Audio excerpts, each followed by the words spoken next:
were raised in the same palace, trained by the same masters, loved by the same king.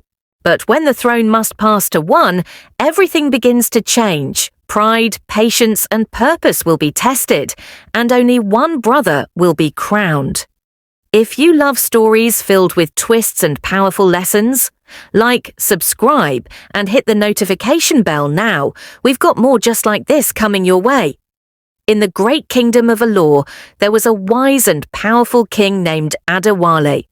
He had ruled the land for many years with justice and peace, but now the king was growing old. His steps were slower, his voice was softer. The people of the land knew that a new king would soon take his place. King Adewale had two sons, Prince Zidan and Prince Tayo. Zidan was the older brother. He was tall, bold, and strong. He believed he was meant to be king simply because he was the firstborn. Tayo, the younger brother, was quiet, thoughtful, and kind. He didn't talk much, but he listened well. Many in the kingdom liked Tayo's gentle heart. One evening, the king called a meeting in the palace hall. The royal drum was beaten and people gathered. The two princes stood beside their father, dressed in their royal robes. "My time as king is coming to an end," the king said. "It is time for one of my sons to wear the crown, but I will not choose based on age. I will choose based on wisdom, courage, and kindness." There was silence in the room. "To find out who is ready to lead, I have set 3 tests. Only the son who passes all the tests will become the next king." Zidan lifted his chin proudly. "I will not fail," he whispered to himself. Tayo looked down, unsure but calm. The next morning, the tests began. No one in the kingdom knew exactly what the tests were, only that the king had planned them himself. Whispers filled the air. People talked in the markets and on the roads. "Who do you think will win?" some asked. "Zidan is strong," said one, "but Tayo is wise," said another. As the days passed, both princes faced trials of strength, mind, and heart. The final results were to be announced at the palace. When the day came, the king stood again before his people. His crown sat on a golden stand beside him.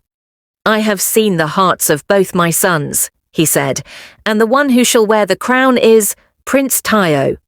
There was a gasp in the room. Prince Zidan's face froze. He blinked but said nothing. The people cheered. Some clapped, some smiled. Tayo bowed his head humbly, but Zidan's eyes watched his brother in silence. Inside him, something had changed. The coronation was set for 3 days later. Preparations began. The kingdom buzzed with joy. But in the shadows of the palace, something was brewing, something no one saw coming. The palace was full of excitement. Servants cleaned every corner. The royal cooks prepared feasts. Drummers and dancers practiced for the big day. In just 2 days, Prince Tayo would be crowned the new king of Alore. Tayo walked through the palace halls quietly. He smiled at the people. Some bowed, others greeted him with joy. But even as he smiled, he could feel eyes watching him. Prince Zidan. Zidan had not spoken to his brother since the king made the announcement. He stayed in his room most of the time. When he did come out, he walked with a stiff back and a tight face. One night, Tayo knocked on his brother's door. "Brother, may I come in?" There was silence. Then slowly, the door opened. Zidan stood there, his eyes cold. "I came to check on you," Tayo said gently. "You don't need to," Zidan replied. "You've already taken everything." Tayo stepped back, surprised. "What do you mean?" Zidan laughed, but there was no joy in his voice. "You really don't see it, do you? The crown was supposed to be mine. The king made his choice." "Yes," Zidan said sharply, "but who says he was right?" He shut the door without another word. Tayo walked away with a heavy heart. The next morning, Queen Moreni stood at the palace balcony watching the sun rise. Her heart was troubled. She had seen the anger in Zidan's eyes. She had seen the sadness in Tayo's. Something didn't feel right. Later that day, in the royal garden, a guard passed by 2 maids whispering, I heard Prince Zidane arguing with the royal advisor. Do you think he might try something? The guard frowned and kept walking, his mind full of worry. The day of the coronation arrived. Drums beat loudly, trumpets sounded, the people of Alor gathered in the palace square. Everyone was ready. Inside the palace, King Adewale sat on his throne. He looked proud but tired. Tayo stood near him, dressed in white and gold, his heart racing. A servant ran into the room, pale and shaking. My king, the crown is missing. The room fell silent. Everyone froze. What? The king asked, his voice sharp. The crown is gone. We searched everywhere. It's not in the chamber. Chaos broke out. The royal guards ran to search again. Tayo's eyes widened in shock. His hands began to tremble. Zidane stood up slowly, a strange smile on his face. This is what happens, he said loud enough for all to hear, when the wrong person is chosen. Tayo turned to him. Are you saying I had something to do with this? Did I say that? Zidane replied. But think, brother, if the crown was truly yours, would it disappear? The king stood in anger. Enough, no more words, find the crown. But the crown was gone, and the blame had already begun. The palace was no longer filled with music or laughter. The drums had stopped, the dancers stood still. The people in the square whispered to one another, confused and worried.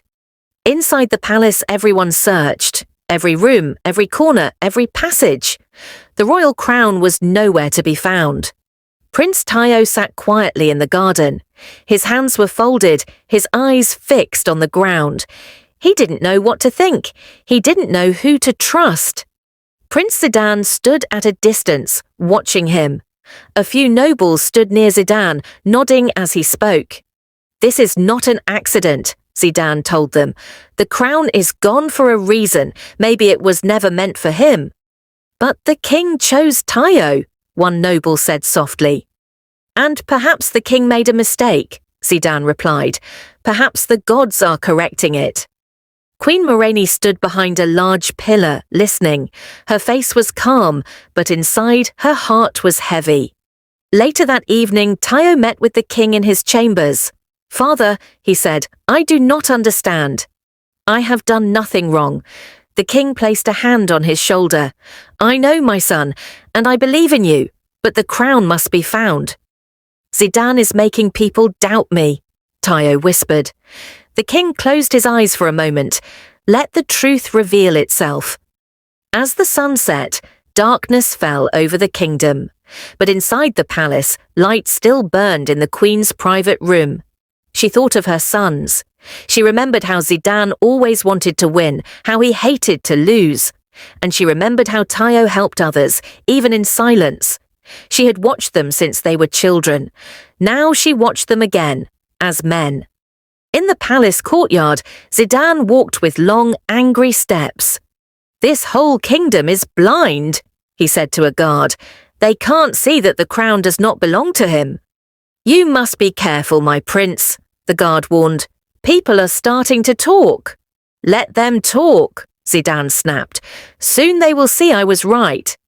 But not everyone believed Zidane. Some began to notice his pride.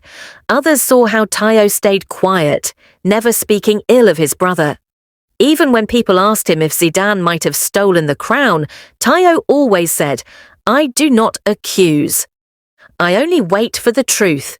And that was what the queen was waiting for too. She was watching how one son blamed and how the other endured. The sun was slowly rising over the palace when Prince Tayo stepped quietly into the corridor where his brother often walked in the mornings. He had not seen Zidane much since the crown went missing. Something inside him said he needed to speak to him, alone.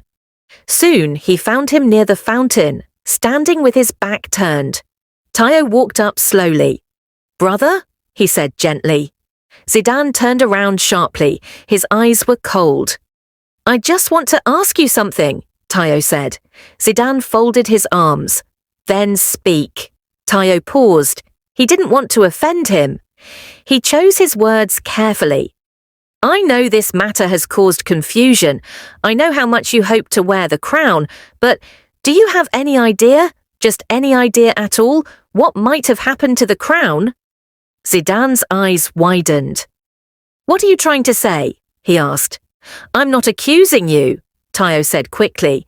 I only asked if you might know anything. Maybe you saw something. Zidane raised his voice. So now I'm the thief. Tayo looked shocked. No, I never said that. But Zidane was already walking away, shaking with anger. He went straight to the palace courtyard where some servants were working. Everyone listen, he shouted. My brother, the prince you all want to make king, he just accused me of stealing the crown. The servants gasped. Tayo came running after him. That's not what I said, Zidane pointed at him. This is what you call a leader? One who makes secret accusations behind closed doors? More people began to gather. Some guards arrived. Even a few nobles stood at a distance, watching. I asked a question, Tayo said calmly. That's all I did. I didn't accuse anyone. But Zidane wasn't listening. You are not fit to rule. If this is how you treat your own brother, how will you treat your people? Just then, a royal messenger ran to the king's chambers. In moments, King Adewale appeared at the steps of the courtyard, followed closely by Queen Moreni. What is happening here? The king asked, his voice deep and commanding. Zidane stepped forward. Father, your chosen son. He came to me this morning and accused me of stealing the crown. Tayo stepped forward too. That is not true, he said firmly. I asked him a question in private. I only asked if he might know anything about the missing crown. I didn't accuse him. I was calm. I was respectful. The king looked at both of them. Is this how princes behave? He asked. One cannot ask a question without the other shouting in the streets? The courtyard was silent. Everyone waited for the king's judgment, but it was the queen who stepped forward next. Let them speak no more, she said softly, yet her voice carried strength. Everything that needs to be seen has already been shown. Zidane looked confused. What do you mean? The queen looked at both of her sons, but her eyes lingered longer on Tayo. You will all know soon enough. Then she turned and walked away, leaving everyone in silence. The final test was almost complete. The air in the palace was heavy. The sun was high above the kingdom of Alor, but inside the great hall the light felt dim. Everyone had gathered, nobles, elders, servants, and warriors. Even villagers stood outside the palace gates, waiting to hear what would happen next. The crown was still missing. Two brothers stood on opposite sides of the throne room, Prince Zidane, proud and sure of himself. Prince Tayo, quiet but calm. Then the large doors opened, and Queen Moreni entered, holding something wrapped in a red cloth. Everyone turned to look. She walked slowly to the front, stopped beside the king, and unwrapped the cloth. Gasps filled the hall. It was the crown, shining, untouched, whole. The crown was never stolen, the queen said gently. Murmurs spread across the hall. What? Never stolen? Zidane took a step forward. You had it all along? Yes, the queen said. I hid it. Why? Tayo asked softly. The queen looked at her sons. Because the final test was not about who could pass the royal trials. It was about what would happen when the crown disappeared. The room fell silent. She continued, I watched you both. One of you grew angry. You blamed. You shouted. You spread doubt. Zidane lowered his eyes, but his fists were clenched. And the other, she said, turning to Tayo, remained patient. Even when he was wrongly accused, he kept his heart steady. Tayo looked surprised. So, this was part of the test? Yes, said King Adewale, stepping forward. A true king must have wisdom, but he must also have character. You passed both tests, my son. The queen lifted the crown and turned to the people. Today, we give you your king, not just one who won the trials, but one who won the test of the heart. She placed the crown on Tayo's head. The hall erupted in cheers. Drums began to play. Dancers spun with joy. Tayo stood still for a moment, taking it all in. Then he looked at his brother. Zidane's eyes were filled with pride and a little pain. But he stepped forward, bowed his head and said, "Forgive me, brother. I let my pride speak louder than my heart." Tayo smiled. "We are brothers. We rise together." The king nodded with joy. The queen smiled with peace. And so the kingdom of Alor had a new king, one chosen not just by tests, but by truth. The crown was never lost. It was only waiting for the right head. And so the kingdom of Alor found its true king, not just in trials or titles, but in character and heart. In the end, it wasn't about who wanted the crown the most, but who was truly ready to wear it. Thank you for watching this powerful story of royalty, rivalry, and redemption. If you enjoyed it, don't forget to like this video, subscribe to our channel, and click the notification bell so you never miss another story like this one. More epic tales are coming your way. Until then, stay inspired and remember the greatest crowns are worn by the humblest hearts.